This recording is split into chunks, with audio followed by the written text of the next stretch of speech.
Вы знакомы с творчеством Михаила Юрьевича Лермонтова? Более-менее, да. Нравится вам этот Да, поэт, писатель? да. Ну, не мой самый любимый писатель, но знаком с ним. Да, знаком по школьной программе, конечно, все проходят. Произведение «Сон». Единственное произведение, которое я читал про Кавказ, которое он написал, навеянный увиденным нашим природным объектом, который находится в Дагестане, Сарыхумом. Это огромная песчаная гора. Там как раз идет описание этой горы. Ну, к сожалению, пересказать я вам ее тоже не смогу.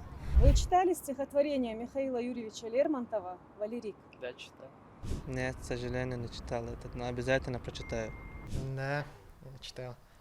К сожалению, нет, не читала, но думаю, надо будет.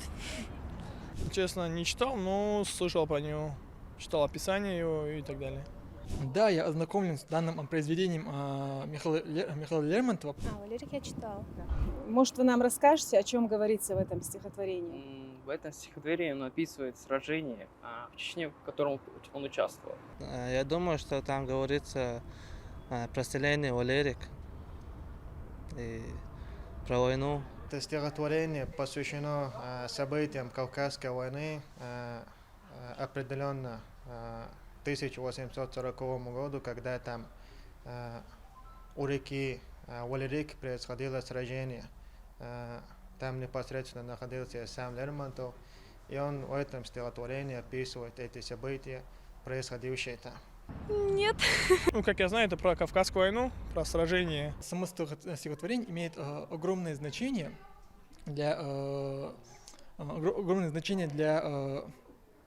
самой литературы России, не только в плане истории, я бы сказал, того времени, но и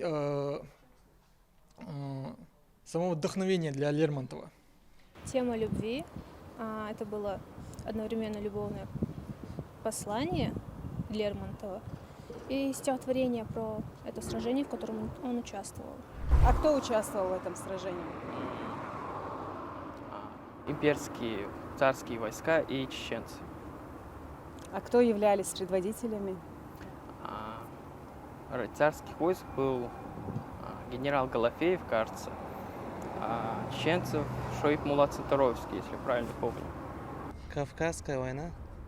Примерно какие годы, помнишь? Не помню я годы, но, к сожалению.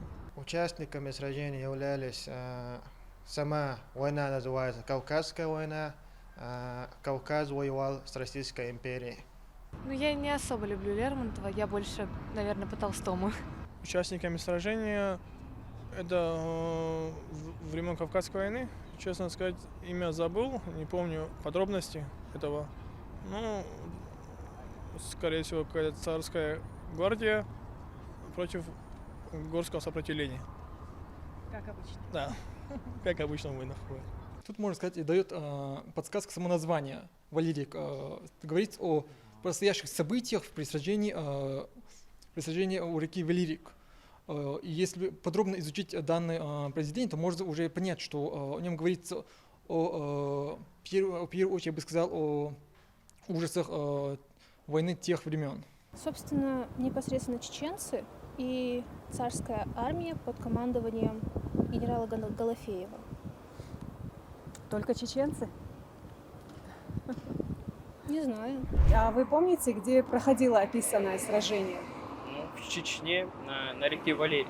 Во времена Кавказской войны селение Валерик, там произошла война какая-то, и про это... Битва, да? Битва, да. Про это. 1840 сражение происходило под руководством Голофеева и со стороны чеченцев непосредственно под руководством Наиба Мухаммада Ахбердила. Сейчас, если вспомню, главное... Вы представляете, нет, не помню. Ой, мне стыдно, ну ладно. И близ крепости Грозная, ну, на одноименной реке Валерик. А произведение основано на, можно сказать, основано на событии о сражении при Валерик. На реке Валерик, близ Гихи, близ селения Гихи, по-моему. Вот судя по этому стихотворению, как вы думаете, как Лермонтов относится к нашей нации, к чеченцам? Достаточно уважительно, как к противникам уважительно. Я думаю, что Лермонтов относился с уважением, потому что он писал стихи про чеченцев.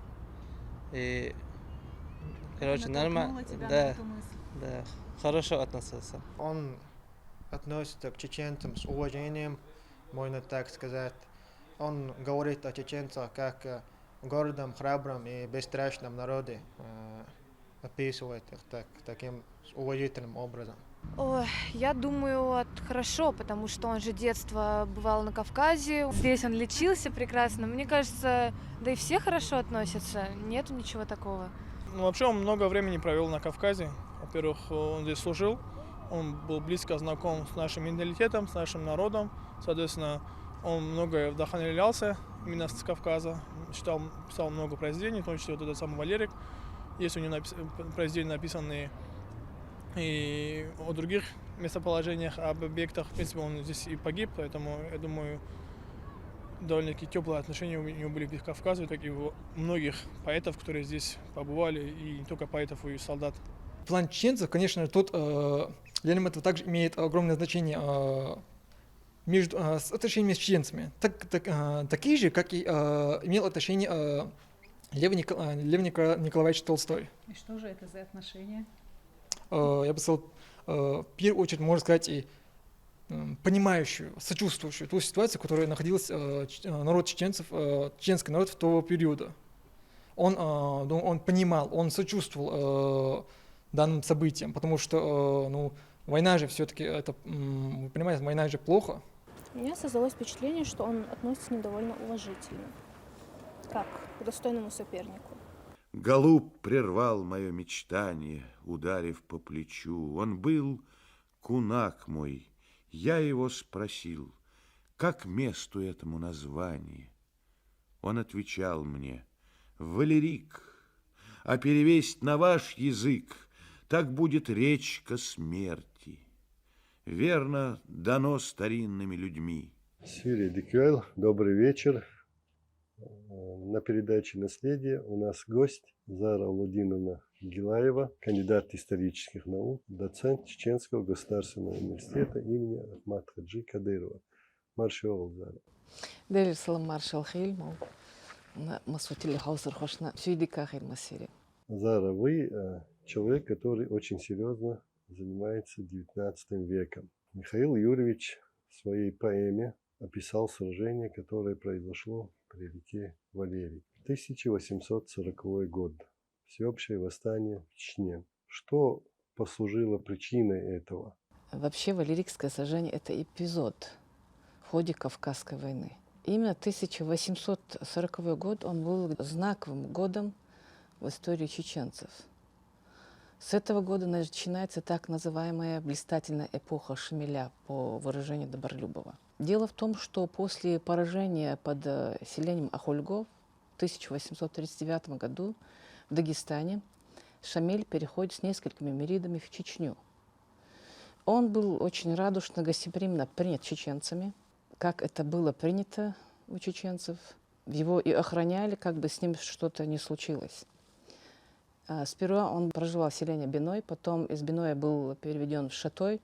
И вот таким образом с конца 1939 года по март 1840 года в Чечне он был в качестве гостя. Он был очень уважаем чеченцами. К нему обращались в это время как знатоку мусульманского права, как рассудить по шариату различные споры даже между чеченцами и так далее. И он за эти несколько месяцев снискал вот такую славу честного человека, истинного мусульманина, очень сильного богослова. И вот в 1840 году, 7-8 марта, селение Урус-Мартан собирается всечеченский съезд. На этом съезде присутствовали чеченцы, кумыки, представители смешанных таких селений, в которых проживали чеченцы и кумыки. Кумыки, они знали чеченский язык в этих селениях, чеченцы знали кумыкский язык. И на этом съезде избирали имама Чечни. На этом съезде Шамиль был избран имамом Чечни. У нас по сей день некоторые такие споры насчет того, что почему именно Шамиль был избран имамом. По различным данным, по сборнику сведений о кавказских горцах, даже по этнографическому материалу, который у нас присутствует, и исследователь собирает его. В 30-х годах фактически в роли имама Чечни был Ташу Хаджи Сайсановский. В народе его знают как Сейснер Вокхаж. Он имел очень большой авторитет среди чеченцев, среди кумыков, среди дагестанцев. Он встречался в селениях Игали и Черкат в 30-х годах с Шамилем, договариваясь с ним о совместных действиях. То есть Шамиль пришел к друзьям в Чечню. Друзья у него были и Ташу Хаджи, и Сагин Даргиноевский, и Живатхан Даргоевский. Когда прозвучали голоса о том, что имамом будет Ташу Хаджи, то он предложил Шамиля. И вот то, что я читала в сборниках «Среднекавказских горцев», что Шамиль отказывался. Он даже сказал такие слова: «Вы народ своевольный, вы не любите никому подчиняться». На что ему чеченские лидеры сказали, что если такова же его будет деятельность, как эти несколько месяцев по Корану, вот, по шариату, правильно и честно, то они клянутся, что за ним пойдут и на смерть. Чеченские предводители, любой из них мог быть имамом Чечни в этот период, и Ташу Хаджи, и Сагин Даргиноевский, и Джаватхан из Дарго. Любой из них мог стать имамом Чечни. Этот выбор пал именно на Шамиля. Это был определенный политический расчет, чтобы территорию имамата расширить и число восставших тоже увеличить. Шамиль стал имамом Чечни на этом съезде. Далее уже начинается период деятельности Шамиля в Чечне. Восточный Дагестан присоединился вновь к имамату. И центр народно-освободительного движения переместился с 1940 года фактически в Чечню. С 1939 года в документах фигурирует фамилия генерала Пула. Даже его сослуживцы отзывались о нем с ненавистью. Он был ненавидим даже в своих военных кругах. Этот человек прославился жестокостью и вот задался целью в 1940 году разоружить чеченцев. Кавказская военная линия имела две ветки на территории Чечни, Терская и Сунжинская, при Ермолове. Вот эта кордонная линия была перенесена с Терека на Сунжу. И эти чеченцы, натеречные и сунжинские, входили в зону управления мирными горцами. Первые претензии, разумеется, были к ним. Я зачитаю документ. В начале 1840 года быстро распространявшиеся возмущения в Малой и Большой Чечне и смелые набеги мятежников произвели сильное влияние на умы натеречных чеченцев и соседних к ним малокабардинцев. Многие чеченцы в последнее время были в сношениях с мятежниками. От того, что недовольны были нашим правительством, каковых было и будет много, другие из расчета спасти себя и семейство свои от грабежа и большая часть от легкомыслия без всякой причины и цели. В июне 1840 года натеречные чеченцы деревень Старого Наура, Нового Наура, Эминсуловская, Мундарова, Баян-Юрта, Кагерман-Юрта, Нагай-Мирза-Юрта, Межи-Юрта, Кожухи, Калаузова, Мамака-Юрта, Гонишки бежали, забрав свое имущество, истребив частично огнем свои жилища. Вот так опустела натеречная Чечня. Это фактически 12 селений. Есть еще документ, в котором пишется, что, увлекая с собой сунжинских чеченцев, натеречные чеченцы ушли в горы. Причем было восстание в этих селениях. Результат этих восстаний, что старшины, назначенные российским командованием, бежали на левый берег Терека. Правобережье полностью опустело.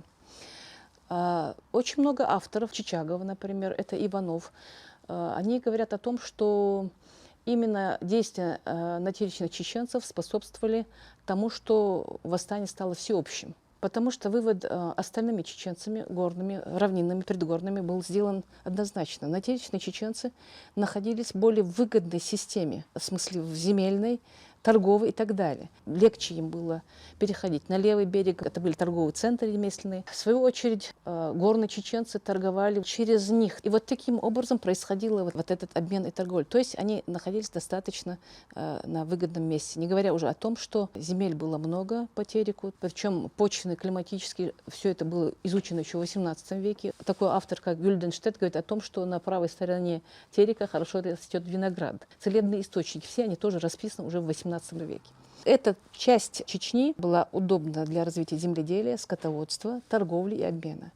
Поэтому вывод, который был сделан горными чеченцами, другими равнинными чеченцами, был однозначен. Если чеченцы натеречные ушли с обжитых мест, значит вопрос слишком серьезен, И надо это поддержать. Это восстание, оно было всеобщим в 1840 году, в результате которых по всей Чечне, причем были эти локальные выступления, со стороны российского командования было принято решение усмирить край. И отряд Голофеева, он выполнял вот эту функцию, когда было вот это Валерийское сражение.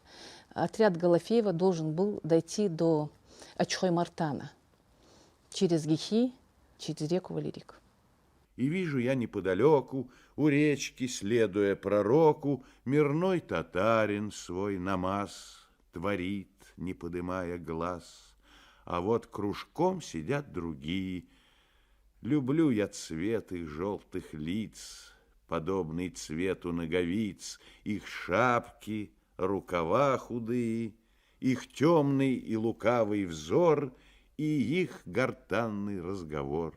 Пула в своих донесениях писал, что он обязал натеричных чеченцев ежегодно выдавать по 1900 ружей и обложил всех налогом 1 серебряный рубль с каждого двора. 2 года он эту акцию проводил, на 3-й год он запланировал полное разоружение. Эти села должны были как-то между собой общаться. Это же одновременная была операция, что все 12 сел были сожжены. Во многих донесениях звучит имя Джамбека Зандаковского, прапорщика российской армии, как предварителя натеричных чеченцев, который организовал вот этот переход. Как же им это удалось скрытно, незаметно? Мы знаем, что любая администрация, у нее есть свои лазутчики, свои источники информации. И каждый житель села, в принципе, знал о том, что вот этот исход будет. Тем не менее, царская администрация ничего об этом не знала. Дело в том, что предводителями натеричных чеченцев был и мулла еще из Старого Юрта, Удди Мулла. Это было в 1938 году, еще задолго до этого.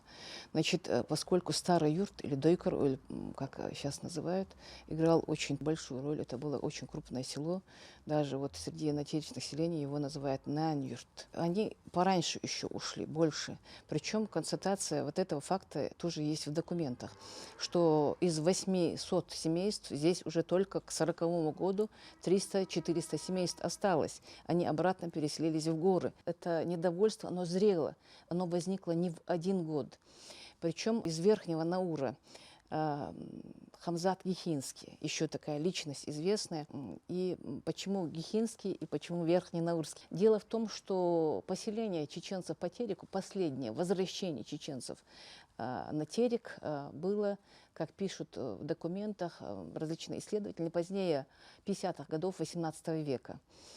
То есть это сравнительно молодое население, постмонгольский период. Естественно, там население проживало и в период до татаро-монгольского нашествия. Но вот эти возвращения чеченцев на свои исконные земли, оно происходило постепенно, поэтапно, по мере тоже разведэкспедиций, которые проводили в свою очередь чеченцы внутри. Они смотрели, что происходит на равнине. Причем лучшие из них, типа Шахмурзы Окотского, налаживали отношения с московским царем. Затем проходили столетия, разумеется, и постепенно равнина вновь обживалась. Например, селение вот, Верхний Наур, сегодня мы знаем, или Старый Наур, по многим данным упоминается Гихинцы. В 1774 году расположились в местечке Иемсуэли. Потом, посчитав это место непригодным, перешли ниже, дальше уже вниз по Тереку. Это уже село Верхний Наур получается. И вот Хамзат Гихинский, это был удалой наездник, это был наиб в Имамате, это он очень рано погиб. Он везде фигурирует как Хамзат Гихинский. Но дело в том, что вот эти селения, они очень взаимосвязаны, Гихи и Верхний Наур. Затем дальше уже Нижний Наур, естественно, это как бы сперва одно село было, потом оно расширилось и так далее. Также могу сказать, что вот эту взаимосвязь, чтобы проследить, селение Чулик-Юрт. В 1809 году было основание этого селения Чуликом Гендергеевым. Из Тейпа Гендергиной, этот Чулик Гендергеев был из Урус-Мартана. То есть вот это тоже взаимосвязь. Урус-Мартановцы туда пришли вместе с Чуликом Гендергеевым или Гендергиноевским. И затем уже было переселение на терек других тейпов, представителей других тукумов. Дело в том, что процесс расселения чеченцев по тереку — это, конечно, большая тема, может быть, тема отдельного разговора, да. Но поскольку мы ее затронули, хотелось бы отметить эту взаимосвязь, именно, что вся Чечня единая была, и, естественно, не было такой разобщенности, и, разумеется, взаимосвязь была сильной. То, что было известно в горах, сразу становилось известным и в натеричной Чечне. Даже вот во времена Мяхкела были курьеры, которые эту информацию передавали о том, что о сбору Мяхкела и так далее. И вот Жамбек, это была легендарная личность, он воевал вот с июня 1840 года. Жамбек Зандакский возглавлял вот это переселение. И есть такой документ, я его вычитала в военно-историческом архиве очень давно. Есть дневник военных действий отряда Граббы в августе 1841 года. Говорится, что 3 августа к вечеру узнано, что в перестрелке нынешнего дня ранен Джамбек. Затем буквально через 3 дня получено известие, что Джамбек, важнейшее лицо между натеричными чеченцами и главный виновник их бегства в прошлом году, умер от раны, полученной 3 числа перестрелки у Мети-Ирзу. Вопрос, почему вот так все это сколыхнуло натеричных чеченцев, затем и сунжинских чеченцев, и всю Чечню. Они понимают, что, находясь рядом с линией, ни в коем случае нельзя проводить параллели между веками, разумеется. 19 век – это 19 век. Почитав документы, вжившись в состояние этого периода, вот в ситуацию этого периода, в общественно-политическую обстановку, мы понимаем, что это было правильно для них. Вот, они считали так и сделали определенный вывод. Мы не будем хозяевами своих семей, если сложим оружие. Нас доводит до того, чтобы полностью сложили оружие все население. А значит, оставаться на линии уже опасно. То есть, когда каждый чеченец, допустим, он был защитником своей семьи, женщин, детей, стариков, и вот складывая средства защиты, он обрекал себя, но и свою семью обрекал на незащищенность. Вот это было страшно для того времени. Много происходило по праву сильного. Кто имеет больше оружия, тот прав. Сделав вот такой вывод через курьеров, через авторитетных людей, был объявлен этот сбор. И они ушли на подводах, унося то, что могли унести. То, что не смогли унести, естественно, осталось. И вот таким образом произошел вот этот исход. Внутри вот этих событий идет вот это Валерикское сражение, поскольку натеричные сунжинские чеченцы обосновались в Ачхой-Мартановском районе, усиление Нурикой, и по документам там проходила река Нитх. Это рядом с этими событиями, когда Валерикское сражение проходило. Однозначно, что рядом с гихинцами, откуда переселились потом уже верхние наурцы, Урус-Мартан и так далее, где не утеряны были еще тогда родственные связи, однозначно, что в Валерикском сражении участвовали натеричные и сунжинские чеченцы. Раз это было под Гихами, мы проходили темный лес. Огнем дыша пылал над нами лазурно-яркий свод небес. Нам был обещан бой жестокий. Из гор Ичкерии далекой уже в Чечню на братний зов толпы стекались удальцов. В донесениях того времени про Джамбека Зандакского говорится, что он участвовал в этом сражении. Ну и давайте к самой поэме перейдем. Поэма Валерика сохранила память об одном из многочисленных сражений того периода. Это произведение мирового уровня, оно проникает через века. Это часть нашей истории. Начинается как любовная лирика, письмо Михаила Юрьевича Лермонтова Лопухиной и дальше батальные сцены. Но при этом, как гениальный поэт, Лермонтов описывает это сражение с реалистичным описанием лесного боя. Как чеченцы вообще воевали в лесах и почему они были такими асами лесного боя. Да, со времен еще татаро-монгольского нашествия о чеченцах говорят, что они были асами войны в условиях горных условиях. И в условиях горы и тогда же не завоевали фактически. И они применяли такие правила в ведении военных действий в условиях гор и лесов, что было такое признание одного военного историка кажется потой. Про Талгика. Если бы он задался целью описать то, что он делает в условиях военных сражений, используя, значит, засеки, завалы, камнепады, лесной бой, маневренность, отступление, наступление, разрезать вот эти отряды, даже учитывая время ведения боя, то это вошло бы в историю мировой военной литературы. Вот такой отзыв о Талгике. Столетия выживания в таких трудных условиях и привели к тому, что были выработаны определенные приемы, в которых они доминировали, были равным им не было ни в более ранний период, ни в этот период. Наши предки были достойными противниками. Противостоять вот этой огромной армаде, это было достаточно сложно.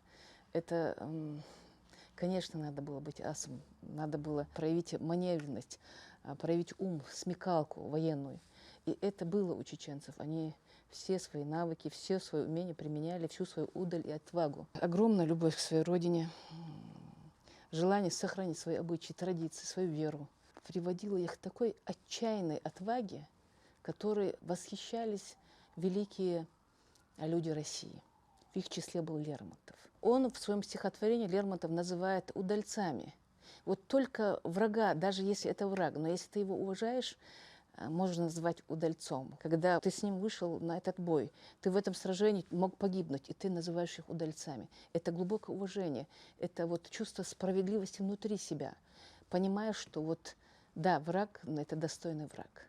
И понятно его стремление к своей свободе. В этом же стихотворении в отношении Лермонтова к чеченцам «Люблю я цвет их желтых лиц, подобный цвету ноговиц, их шапки, рукава худые, их темный и лукавый взор, и их гортанный разговор». Вот это высота, конечно, высота духа самого Лермонтова. Ведь признать достойного может только достойный. Причем об этом писали ряд таких прогрессивно настроенных российских офицеров. Тот же Денис Давыдов, например, братья Раевские. Они писали о той жестокости, они осуждали эту жестокость, которая была проявлена к туземному населению. Этот край можно завоевать торговлей и просвещением. Они и призывали, но их никто не слушал. Историк Потто пишет: сердце русского человека не горит ненавистью к чеченцу, который защищал, горцу, который защищал свою свободу и землю. Нам нужны были эти территории. Мы понимали, что их борьба была правомерной. Вот такие признания есть от очевидцев того времени. Что касается самого сражения. Отряд Голофеева, он был численностью до 2000 пехоты, 1400 кавалерии. Там большое количество орудий, 14 орудий таких крупных. Сам Голофеев возглавлял все это, под его командованием были разные отряды причем. Они шли от крепости Грозной к Ачою. Значит, им надо было пройти к Гехам. И вот рядом с Гехами дальше через перпендикулярно этой дороге, по которой шло это войско, протекала река Валерик. И вот там чеченцы и подготовились. Вот говорят, что в противоположной стороне там был лес, и берег этот был обрывистый. И вот там чеченцы устроили завалы, засеки. Все, что они могли использовать уже даже на равнине из того, что использовали в горах, было использовано для того, чтобы отразить двигающего войска. Первоначально войско, не увидев ничего такого, собирались перейти вброд эту реку, а потом раз и прозвучал первый выстрел. Дальше войско перешло по обеим сторонам на ту сторону, откуда шла эта перестрелка. И дальше уже то, что описывает Лермонтов в своем стихотворении, происходил рукопашный бой. По журналу действий чеченского отряда, это царский отряд, который воевал в Чечне, была запись о том, что с российской стороны погибших где-то около 100 человек. Но я думаю, что эти цифры были не совсем точные. Известный в исторической науке историк, как Покровский, говорил о том, что это было поражение российской армии, хотя это было представлено как оспаримая такая победа этого отряда. По документам шаг за шагом шло завоевание Чечни, и эти документы заканчиваются следующим образом. Селение Урус-Мартан разрушено до основания, фруктовые сады вырублены. Селение Гихи разрушено до основания, фруктовые сады вырублены. Селение Гойты разрушено до основания и так далее. То есть огнем и мечом, колонизаторскими методами, естественно, это всеобщее восстание было подавлено. До 1942 года была передышка, когда применялись и другие тоже действия со стороны российского командования, не только война, но и попытки как-то усмирить по-другому. Но дело в том, что народ, который фактически был доведен до крайнего состояния, шел на эти уступки. Часто ошибки местного командования, они потом обходились очень тяжело и для российских солдат, тем более для чеченцев. Чу, в арьергард орудье просят, вот ружья из кустов выносят, вот тащат за ноги людей и кличут громко лекарей, а вот и слева из-за пушки вдруг с гиком кинулись на пушки, и градом пуль с вершин дерев отряд осыпан. Впереди же все тихо. Там между кустов бежал поток. Подходим ближе. Пустили несколько гранат. Еще подвинулись. Молчат. Но вот над бревнами завала ружье как будто заблистало. Потом мелькнуло шапки две, и вновь все спряталось в траве. То было грозное молчание. Недолго длилось оно, но в этом странном ожидании забилось сердце не одно. Вдруг залп. Глядим, лежат рядами, что нужды здешние полки, народ испытанный, в штыки дружнее раздалось за нами, кровь загорелась в груди, все офицеры впереди. Верхом помчался на завалы, кто не успел спрыгнуть с коня. Ура! И смолкло. Вон кинжалы в приклады. И пошла резня. И 2 часа в струях потока бой длился. Резались жестоко, как звери, молча, с грудью грудь. Ручей телами запрудили. Хотел воды зачерпнуть, и зной, и битву утомили меня, но мутная волна была тепла, была красна. Зара Лудинова, вам большое спасибо за такую содержательную беседу. Но не заканчивая на ноте сражений, а говоря о последствиях восстания, более прозорливой политики царской администрации были попытки возвращения чеченцев на Терскую линию, и на Сунжинскую. И в конце концов это возвращение произошло. Какие меры для этого были приняты, для того, чтобы усмирить Чечню не только военным путем, но и за счет дипломатии? Дело в том, что фактически с 1941 года уже были предприняты эти попытки. Закончилось это в 1947 году, были потом восстановлены, последнее село было восстановлено в 1947 году. Я читала переписку военного министра Чернышева с генерал-лейтенантом Гурко, где они обсуждают вот эти вопросы, что нельзя ставить обезоружение горцев непременным условием их покорения. Вот, типа, этот вывод однозначно устроил чеченцев и опровергает, естественно, тезис некоторых горе, я не знаю, исследователей, нет, я бы не сказала, что это историки, исследователи, которые только и говорят о том, что чеченцы чуть ли не хотели воевать. Чеченцы не хотели воевать. Они использовали любую возможность, чтобы не воевать. Но если получалось так, что невозможно по-другому, вот тогда действительно воевали отчаянно, как это признавали очень многие прогрессивные деятели, как признавали очень многие достойные враги. А там вдали, грядой нестройной, но вечно гордой и спокойной, тянулись горы, и Казбек сверкал головой остроконечной.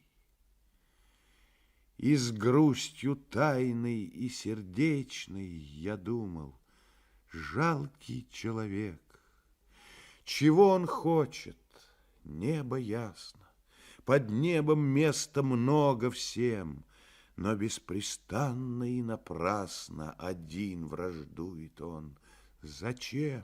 В 840 году Пула был отстранен от управления краем, и Голофеев, человек, который не знал Чечню по большому счету и кавказские народы, обычаи, он пришел туда с военной экспедицией. Начиная с периода действия чеченского отряда Голофеева. Были попытки переговоров. Для меня самое удивительное, вроде бы идет завоевание края, расселение земель донскими, волжскими казаками, переселение населения из российской глубинки. И тем не менее, в этих же условиях стремление вернуть на эти земли чеченцев.